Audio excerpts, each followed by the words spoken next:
Bonjour à tous et bienvenue dans Smart Patrimoine, votre rendez-vous quotidien dédié à vos finances personnelles. Au sommaire de cette édition, et comme tous les lundis, on vous donne toutes les clés du marché immobilier dans Smart Patrimoine. Après la frénésie de 2021, on fera le bilan de ce premier trimestre 2022. Le marché de l'ancien notamment tend à se stabiliser, mais le contexte actuel continue d'impacter le secteur dans sa globalité. Le Covid, évidemment, qui a provoqué la suspension de certains projets, le conflit en Ukraine aussi, qui renforce la pénurie de matériaux de construction, et l'inflation. On fera le point avec le président du réseau La Forêt. Et puis, dans Enjeu Patrimoine, comment vendre son entreprise et encore mieux, comment bien la vendre. C'est un processus qui demande du temps et une anticipation de la part de l'entrepreneur. Estimer la valeur de l'entreprise, fixer un prix de vente, puis trouver un repreneur. Sans oublier les enjeux légaux, évidemment. Que dit le droit? De quels dispositifs fiscaux le vendeur peut-il bénéficier? Réponse en deuxième partie d'émission avec nos deux expertes. Smart Patrimoine, c'est parti. Et d'abord, comme tous les lundis, Zoom immobilier dans Smart Patrimoine. Yann Géano, président de La Forêt France, va nous aider à faire le bilan de ce début d'année. Bonjour. Bonjour. Bienvenue sur le plateau de Smart Patrimoine. Merci beaucoup d'être avec nous, Yann Géano. Je le disais, après une année 2021 de tous les records, est-ce que le marché retrouve un rythme habituel ? Oui, alors c'est vrai que le marché, on a l'habitude de le comparer avec ce qui s'est passé l'année précédente.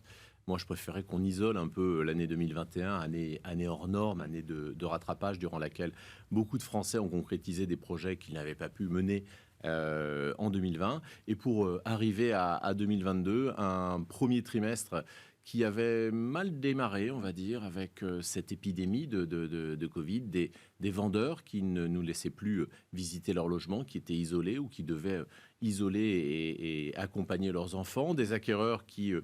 eh bien, ma foi, subissaient les mêmes maux. Et puis, nos propres équipes également, qui n'ont pas été épargnées. Donc, après ce début d'année un peu calme, on a vu le trimestre progresser. Et on voit même maintenant, à 4 mois, un niveau d'activité qui reste extrêmement maintenu. Donc, si on isole l'année 2021, année de tous les records, on est sur la même tendance, dans la même veine que l'année 2019. Donc, un marché très, très soutenu. C'est ça, un volume de transactions en baisse, mais finalement, c'est pas ça, c'est pas tant ça. En baisse par rapport à 2021, c'est pas si intéressant que ça, pardon, c'est ça? Non, parce qu'on se retrouve vraiment sur des marchés 2020 et 2021 ont été des années très particulière, comme on le sait toutes et tous. Le benchmark pour nous, c'est plutôt l'année 2019. Et aujourd'hui, on est sur la même tendance, en tout cas sur le volume d'activité. Après, si on regarde le marché dans le détail, on se rend compte qu'il bénéficie de certaines opportunités liées à ces 2 années et puis également de certaines menaces également pour l'année 2022. Vous parliez du Covid qui a impacté ce tout début d'année. Est-ce qu'il impacte encore le marché là actuellement, le Covid? Non, on a tendance à l'oublier d'ailleurs. On oublie qu'on est toujours dans une situation pandémique. C'est plus le cas. On a retrouvé une certaine normalité et aujourd'hui les vies fonctionnent presque comme avant. J'en parlais en préambule de cette émission aussi, il y a le conflit en Ukraine évidemment, pénurie de matériaux. Comment elle affecte, elle, le marché de l'immobilier ? Alors de 2 manières, elle affecte le marché de l'immobilier neuf, la construction, qui est plutôt en berne, ce qui est entre guillemets une bonne nouvelle pour le marché de l'ancien, le marché de l'existant. En revanche, pour la rénovation et notamment la rénovation énergétique, c'est une vraie problématique. C'est l'une des menaces qui pèsent au-dessus du marché de l'immobilier et de l'immobilier existant. La rénovation énergétique, la loi climat et résilience avec un calendrier très contraignant et des moyens qui ne sont pas au rendez-vous et qui devraient être réactualisés si on veut vraiment s'emparer de ce sujet de la rénovation énergétique. Qu'est-ce que vous entendez par une menace qui pèse? Quelles conséquences véritablement ça peut avoir? Eh bien, on a un calendrier qui a été fixé par le gouvernement de rénovation énergétique, notamment sur les biens destinés à la location. Or, aujourd'hui, si on fait le bilan de MaPrimeRénov', le dispositif phare, eh bien, on se rend compte que le compte n'y est pas, que les Français se livrent généralement à ce que l'on appelle des gestes simples ou des gestes uniques. On change une porte de garage, on change 2 fenêtres, on pose des rideaux isolants. Pourtant, l'enjeu, c'est de changer de catégorie et de catégorie énergétique. Et à titre d'exemple, passer d'une étiquette énergétique F à une étiquette énergétique D, qui serait la première étiquette acceptable, ça signifie réduire la consommation énergétique d'un logement, la diviser par 2.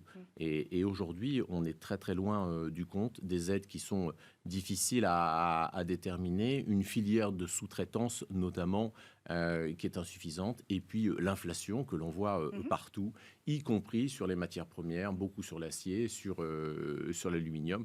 Donc c'est très pesant et ça nous interroge beaucoup sur l'avenir du marché locatif notamment. Vous êtes inquiet donc pour le reste de cette année 2022 ? Pas pour le reste de cette année, mais inquiet en tout cas pour le sujet de la rénovation énergétique. Oui. Évidemment, il faut s'en emparer, mais je crois qu'il faut revoir totalement l'approche financière et l'approche budgétaire. 2,4 milliards consacrés à MaPrimeRénov' l'année dernière. 2 milliards cette année, on est très très loin du compte. Je crois que sur les 800 000 dossiers qui ont bénéficié du dispositif MaPrimeRénov', un peu moins de 2% ont changé de classe énergétique, ce qui est pourtant l'ambition et l'objectif de la loi climat et résilience. Donc oui, il va falloir s'en emparer et travailler sur le financement de la rénovation énergétique. Yann Janot, est-ce que la hausse des prix est-elle contenue ? Pour rappel, un meilleur agent constatait que le prix moyen se rapprochait des 3 000 € au mètre carré en 2021, un montant en hausse de 5% en un an. On en est où là-dessus ? Eh bien, c'est la deuxième menace qui pèse sur le marché du logement, c'est le financement, puisque d'une part, en un an, le bien que l'on achetait en avril 2021, on le paye aujourd'hui quasiment 5% de plus, alors sauf à Paris où les prix se sont régulés, mais en revanche, ces années confinement, ces années Covid ont engagé beaucoup de nos concitoyens à se diriger vers les périphéries des villes, vers les grandes métropoles, là où on voit des croissances des prix importantes et parfois à 2 chiffres. Donc, de l'immobilier qui coûte plus cher, des taux d'intérêt également qui ont augmenté. On empruntait en début d'année autour de 1%, ou en tout cas en fin 2021. Aujourd'hui, on est plutôt à 1,5%. Comment ils vont évoluer ces taux d'intérêt ?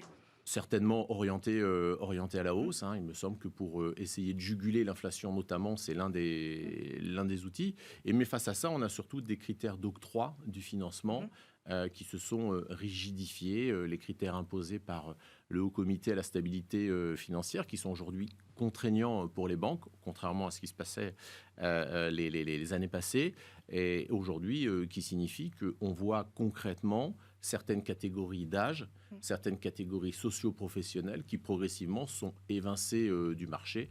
C'est notamment le cas pour les acquéreurs de moins de 35 ans, qui ont des difficultés à se constituer un apport. Et c'est également le cas pour les employés et les ouvriers. Et dans ces deux catégories, on voit aujourd'hui un volume de transactions qui recule entre 5 et 7%. Je rebondis aussi sur ce que vous disiez, Yann Janot. 2021 avait marqué en effet la hausse des tarifs dans les villes plus moyennes. Est-ce que c'est toujours le cas aujourd'hui ? Voilà, vous faisiez la distinction entre Paris et la province. Oui, c'est toujours le cas. Ouais. On voit que les périphéries, notamment dès lors qu'on cherche à faire un saut de puce, on trouve du logement individuel. Ce que l'on recherche aujourd'hui, c'est cette fameuse pièce en plus pour télétravailler, pour s'isoler, pour lire, pour téléphoner. Cet extérieur également, pourquoi pas. Et c'est ce qu'on retrouve dans ces territoires périurbains qui logent d'ores et déjà 30% de la population française. Et puis le côté balnéaire, c'est sûr que lorsqu'on est exposé face à la mer, on le voit en Bretagne, on le voit en Normandie, des augmentations de prix, là encore à 2 chiffres, et ça ne s'arrête pas. Donc ça, c'est toujours le cas, mais est-ce que les grandes villes redeviennent elles aussi attractives ? Alors, mis à part Paris, qui est aujourd'hui dans une situation particulière, on sait que le télétravail a permis à beaucoup de Parisiens de s'éloigner pour aller chercher une qualité de vie différente, que beaucoup d'entreprises n'ont pas encore repris une activité normale. Le télétravail s'est installé de manière extrêmement importante. Une clientèle internationale qui n'est pas encore pleinement revenue. Donc Paris, les prix ont baissé de quasiment 2% en 12 mois. Pour le reste, on voit en effet... beaucoup, pas beaucoup. Ce qui démontre en tout cas que le plafond de verre des 11 000 € du mètre carré qu'on pensait voir dépasser n'a pas été dépassé. Donc le marché immobilier se contient toujours entre 10 et 11 000 € du mètre carré en moyenne, là encore. Et puis les grandes villes, alors on voit les acquéreurs revenir, les familles, sur les appartements familiaux, ce qui est intéressant puisque l'investissement locatif, évidemment, on avait toujours beaucoup d'acquéreurs qui cherchaient dans les métropoles, qui réunissent beaucoup de leviers d'attractivité. Et pour les appartements familiaux qui avaient été délaissés, puisqu'on cherchait la maison en périphérie ou en bordure de mer, comme je l'évoquais tout à l'heure, on voit les familles qui reviennent et qui se disent que finalement... Pour quelles raisons elles reviennent, ces familles ? Pour scolariser ses enfants, pour avoir accès à toutes les commodités, pour faire vivre une famille, pour avoir accès à l'emploi, avoir accès aux crèches, aux nourrices et à tout cet environnement. Finalement, c'est pas si mal que ça. Et puis, on se rend compte également que une maison, ça signifie souvent un véhicule de plus ou 2 véhicules de plus. Vous allez nous parler de la hausse des prix de l'énergie La hausse des prix de l'énergie, absolument. La rénovation énergétique également d'un logement, le fuel et le gaz qui ne sont plus à la mode. Donc, lorsqu'on fait tous ces calculs, on peut peut-être revenir en ville. Quel type de surface sont privilégiées ? Vous nous parliez d'extérieur, évidemment, d'une pièce en plus, en ville et dans ces villes périphériques. Voilà, quel type de surface sont privilégiées ?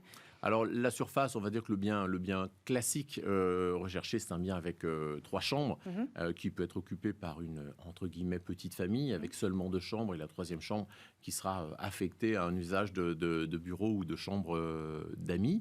Ça, c'est pour y vivre. Toujours sur l'investissement locatif, le studio et le 2 pièces, là, dans les métropoles et en périphérie également.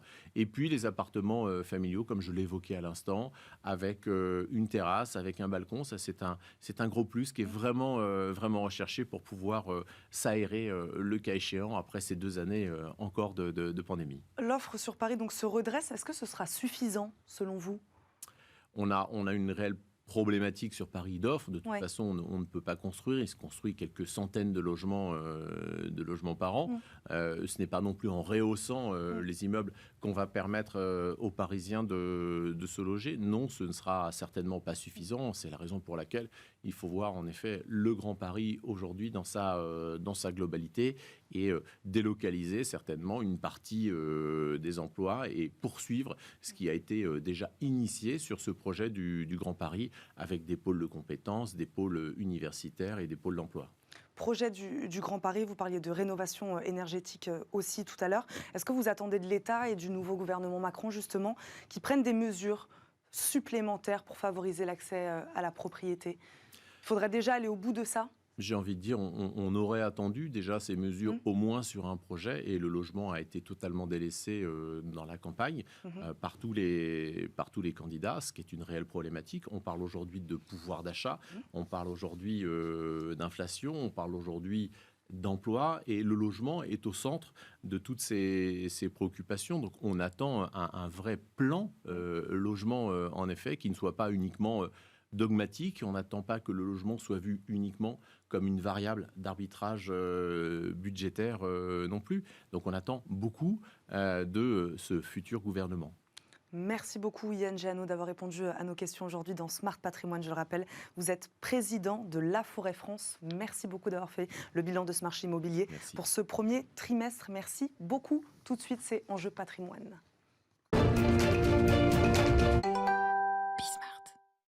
Et c'est parti pour Enjeu Patrimoine. Enjeu Patrimoine, où nous répondons chaque jour à une grande question liée à la gestion de votre patrimoine. Aujourd'hui, comment bien vendre son entreprise ? Elles sont environ 50 000 à changer de main chaque année en France. Mais quels sont les délais pour vendre ? Comment vendre sa société au meilleur prix ? Quelles sont les démarches à réaliser lors d'une transmission ? Explication avec nos expertes. Aïda Kamoun nous accompagne, avocate fiscaliste chez Villaret Avocats. Bonjour.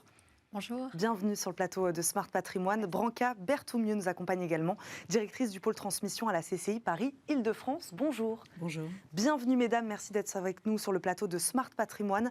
Un mot d'abord, Branca Berthoumieux, sur le marché de la cession d'entreprise. C'est un marché important. Oui, c'est un marché important. Les chambres de commerce et d'industrie sont au service des dirigeants d'entreprise. Nous avons un poste d'observation qui est très intéressant sur ces sujets-là. Et la transmission est une préoccupation forte du réseau consulaire depuis de très nombreuses années, tant les enjeux sont importants en matière de préservation des métiers, des savoir-faire et des emplois. À l'horizon 2023, il faut savoir que plus d'un quart des dirigeants de PME auront plus de 60 ans et plus de 30% auront plus de 55 ans. Alors, même si nous savons que l'âge du capital n'est pas le seul motif pour envisager de transmettre son entreprise, il n'en demeure pas moins que c'est à cette étape, à ce moment de la vie entrepreneuriale qu'on se pose les questions de savoir qui peut reprendre l'entreprise et comment va-t-on réaliser au mieux cette opération. Rien qu'en Île-de-France, 103 000 entreprises ayant un salarié au moins ont à leur tête un dirigeant qui risque effectivement de préparer la transmission de son entreprise. Et ce sont ce type d'entreprises, je me permets de rebondir, Berthoumieux, sur ce que vous dites, ce sont les entreprises, très petites entreprises finalement, c'est ça? Oui, tout à fait, puisque 97% du tissu économique français est composé d'entreprises de moins de 20 salariés.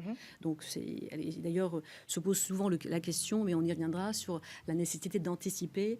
Ces dirigeants d'entreprise, il leur manque souvent le temps pour se poser et songer à cette étape clé, effectivement, de la vie de l'entreprise et de la vie de l'entrepreneur. Puisque là, vous parlez d'un ou deux salariés, donc c'est les très très petites entreprises. Tout à fait, des PME, TPE. Donc, et le défi est majeur puisque pour ces 103 000 entreprises, ce sont plus de 600 000 salariés qui sont concernés. Et faute de repreneurs, ce sont par définition 600 000 emplois qui sont menacés. Vous parlez des salariés, Aïda Kamoun. À qui sont-elles cédées justement ces entreprises de manière générale? Est-ce que ce sont à des salariés, à des tiers? Voilà, quels sont les profils des repreneurs? Alors il peut y avoir plusieurs profils, ça peut être des tiers, ça peut être des salariés. On peut même choisir pour certaines entreprises de transmettre à ses enfants. Donc le panel est assez large. Et en même temps, on peut faire aussi les deux. On peut transmettre à ses enfants et ensuite c'est les enfants qui eux-mêmes vont transmettre à des tiers. On parlait des motifs avec Branca Berthoumieux, donc l'âge évidemment. Quels sont les autres motifs? Pourquoi on vend son entreprise? Alors on peut la vendre parce qu'on souhaite arrêter et partir à la retraite. On peut vendre parce qu'on souhaite changer d'activité. Voilà, il peut y avoir différents motifs. Des logiques d'opportunité également, bien sûr. Et puis, avec la période que nous avons traversée, nous constatons que bon nombre de dirigeants qui ont été éprouvés par ces 2 années particulièrement difficiles ont très envie maintenant de se désengager du risque entrepreneurial. Et peut-être un petit peu plus tôt que ce qu'ils avaient pu prévoir dans un contexte un peu on va dire, normal. Là. En moyenne, combien de temps il faut prendre pour bien préparer la cession de son entreprise, à peu près? Le maître mot, c'est d'anticiper. Ouais. Une transmission réussie, c'est une transmission anticipée. On parle souvent de 2 ou 3 années à minima avant d'aller vers le projet. Et c'est normal, je dirais. La société est un patrimoine valorisable. Il y a aussi des outils à mettre en place d'allègements fiscaux, d'optimisation. Tout ceci, naturellement, est à faire avec ces conseils. Un des maîtres mots aussi est de bien s'entourer. De bien s'entourer. On ne vend pas son entreprise seule. Donc les conseils, d'ailleurs habituels, de la société, experts comptables, avocats, notaires, les banques d'affaires et les réseaux consulaires sont là effectivement pour aider les dirigeants à préparer au mieux cette étape qui est sensible, qui est délicate. 2 à 3 ans donc. 2 à 3 années. Alors, préparation. Idéalement, ça peut mettre même un peu plus. On parle de 5 ans. Lorsque déjà il y a une préparation psychologique du cédant pour se préparer à céder, comprendre un petit peu pourquoi il cède, à qui il veut céder et préparer son entreprise.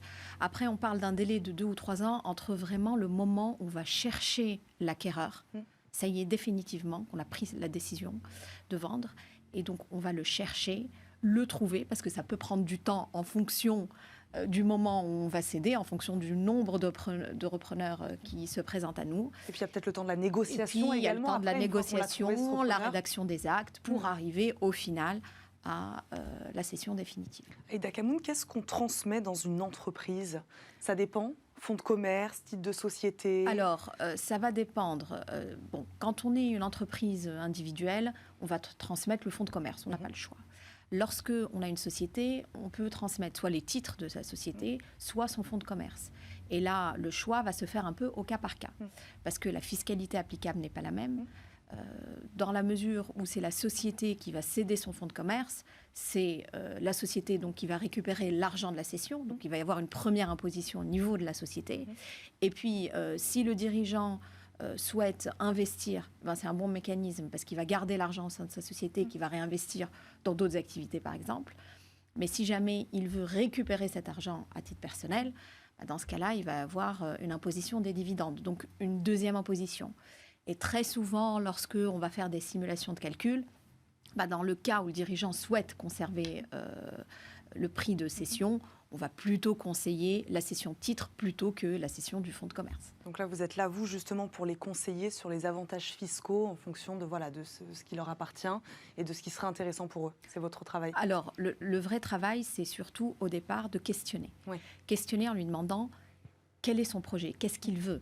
Parce que parfois, il peut y avoir des cédants qui vont plutôt vouloir transmettre à leurs enfants. Ils peuvent vouloir transmettre à des tiers. Et en fonction, il y a beaucoup de mécanismes fiscaux à mettre en place.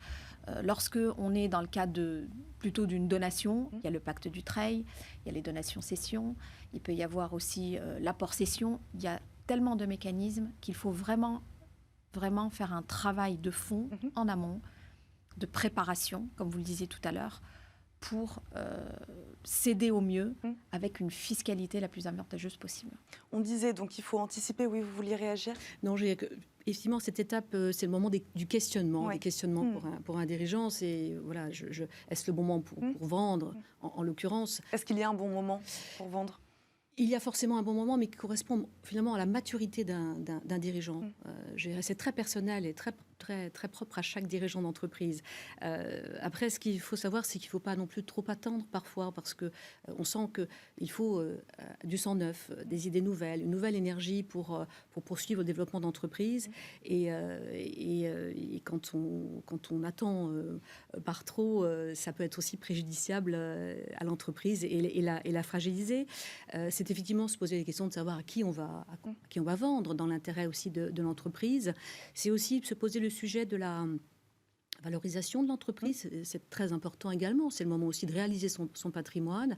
Et pour cela, il faut aussi, avec ses experts, avec ses conseils, préparer, rendre l'entreprise transmissible, ne pas être sur un prix de cession infondé, rendre les bilans lisibles et clairs et rassurer un éventuel repreneur. Donc tout ceci prend du temps. Tous les professionnels s'accordent pour dire que la transmission d'entreprise, c'est un processus long, complexe, qui s'inscrit dans la durée. On parle de 18 à 24 mois. Voilà. Comment on estime, justement, je rebondis sur ce que vous dites, la valeur de son entreprise?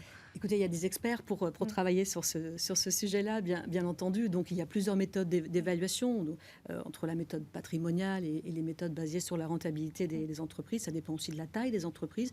Mais ça passe aussi forcément, cette valeur, ce n'est que la traduction de ce qu'on a pu construire au fil du temps, du positionnement de l'entreprise, de ses points forts et de ses points faibles.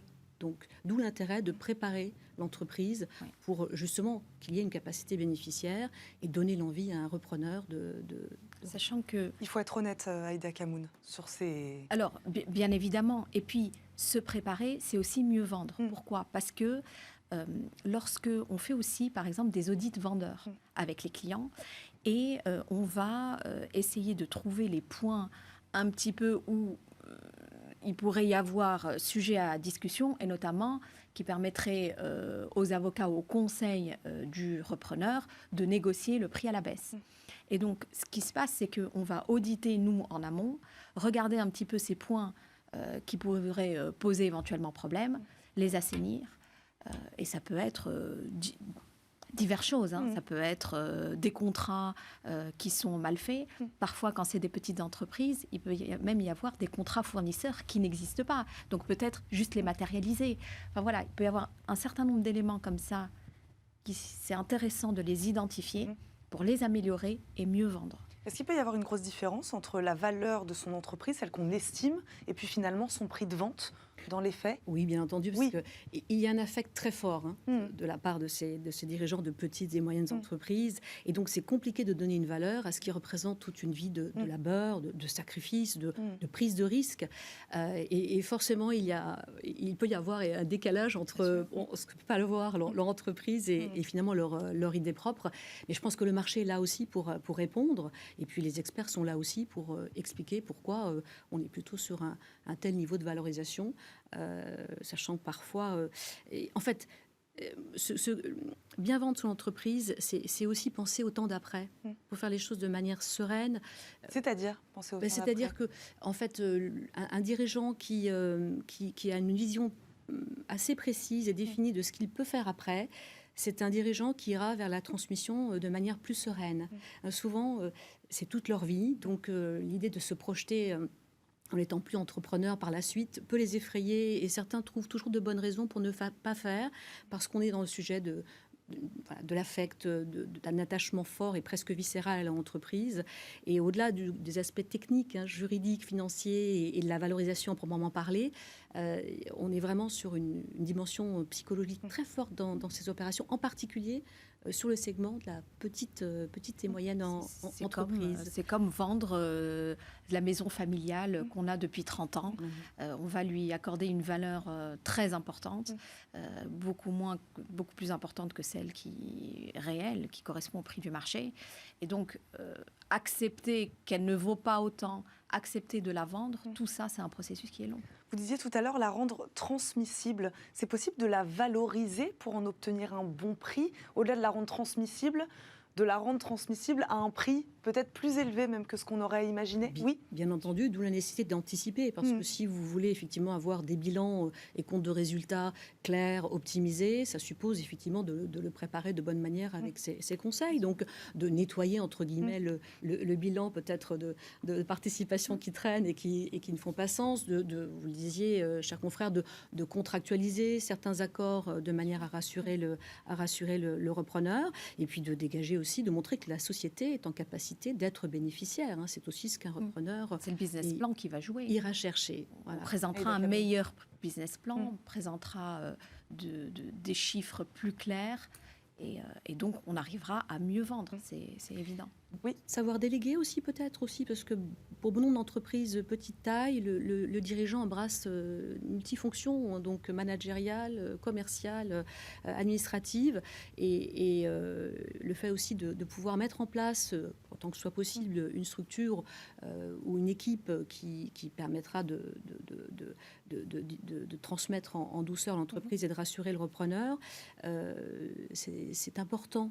Autrement, je dirais, lorsque le dirigeant part, on peut se demander ce que l'on reprend finalement. Donc, il nous reste quelques secondes, mesdames. Dans les faits, c'est difficile de retrouver un acquéreur, de trouver un repreneur. Pour une entreprise, combien de repreneurs se présentent ? Écoutez, aujourd'hui, le marché est un peu déséquilibré, en l'occurrence, mais je pense qu'avec l'aide de ces conseils, en préparant au mieux cette étape qui est clé et très sensible de la vie d'un entrepreneur, on arrive bien entendu à trouver une solution de transmission. Il faut s'adresser effectivement aux bonnes personnes, se faire accompagner, et puis avoir l'impression, il faut faire les choses de manière sereine, comme pour tout acte, c'est un acte de gestion que de transmettre son entreprise, et pour le dirigeant, bien vendre, c'est aussi avoir l'impression d'avoir remis l'entreprise et les salariés, ainsi que les salariés, entre de bonnes mains. Il ne faut pas oublier qu'un repreneur est souvent mieux préparé à la reprise que le cédant, parce qu'il est dans une période transitoire de sa vie, qu'il a pris le temps de s'informer. Le cédant, au contraire, lui, va être vraiment pris dans le quotidien de l'entreprise et donc va avoir moins le temps.